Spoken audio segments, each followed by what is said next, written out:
Long Life Kitchen Channel လေးကနေမှပြန်လဲကြိုဆိုပါရနော်ဒီကနေ့မိသားစုတွေကိုကျမကနေပြီးတော့မှ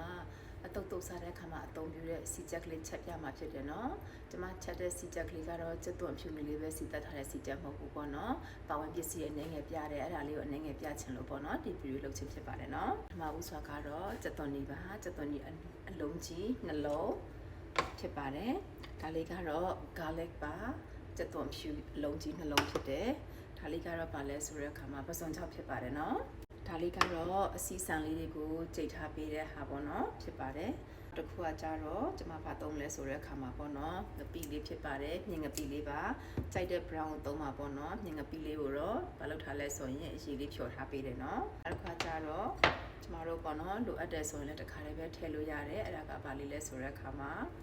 မှုံလေးတွေပါပေါ့နော်သူများတွေကတော့စက်သားမှုတ်တွေအချို့မှုတ်တွေသုံးတယ်ကျမမသုံးပါဘူးအဲ့ဒါကတော့ဘာလဲဆိုတဲ့အခါမှာအရွက်ကလေးအမှုံဖြစ်ပါတယ်ပေါ့နော်အဲ့ဒါလေးကိုကျမတို့စီတက်မှာဖြစ်တယ်နော်စီလေးပူလာတဲ့ခါမှာဆိုတော့ကျမအဲ့ဒါလေးကိုဖြည်းဖြည်းချင်းထည့်မယ်နော်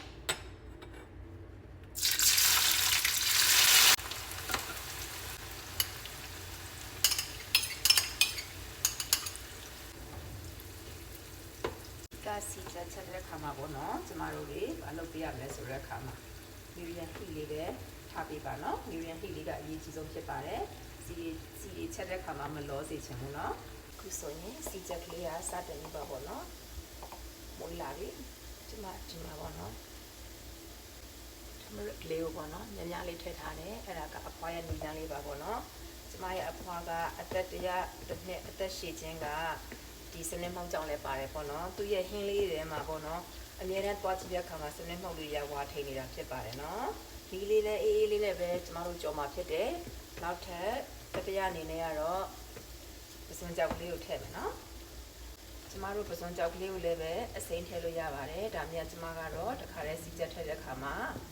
ချက်တဲ့အခါမှာပစွန်ကြောက်ကလေးပါတခါတည်းထည့်လိုက်တယ်နော်ပြီးတဲ့အခါကျမတို့အစီအစံပေါ့နော်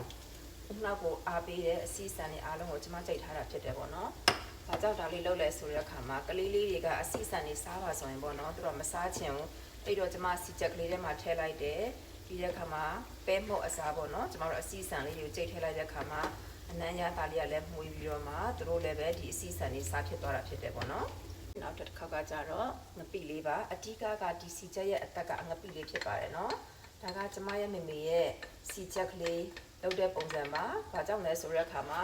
ကျမတို့ပေါ့နော်ကျမတို့မိမိကအမြဲတမ်းမှာ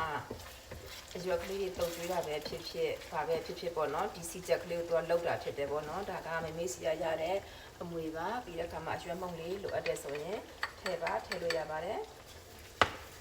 တခါလေးပေါ့နော်အရာသားလေးရောပါချင်တဲ့ဆိုရင်တော့2 teaspoon လောက်ပေါ့နော်ငပြားလေးလည်းသုံးလို့ရတယ်စားလေးလည်းထည့်လို့ရတယ်ပေါ့နော်ဒါတော့ကိုယ်သဘောပါနော်ဒီချိန်မှာဆိုရင်တော့စီချက်ကလေးကတအားမှုပြီးတော့မှသူစုလာပြီနောက်10မိနစ်ဆိုရင်တော့ချလို့ရပါပြီเนาะဒါလေးကတော့စီချက်ကလေးချက်ပြတာဖြစ်တယ်เนาะဒီသားစုတွေတောင်းကြတဲ့ခါမှာအရွက်ကလေးတုပ်စားကြမယ်เนาะ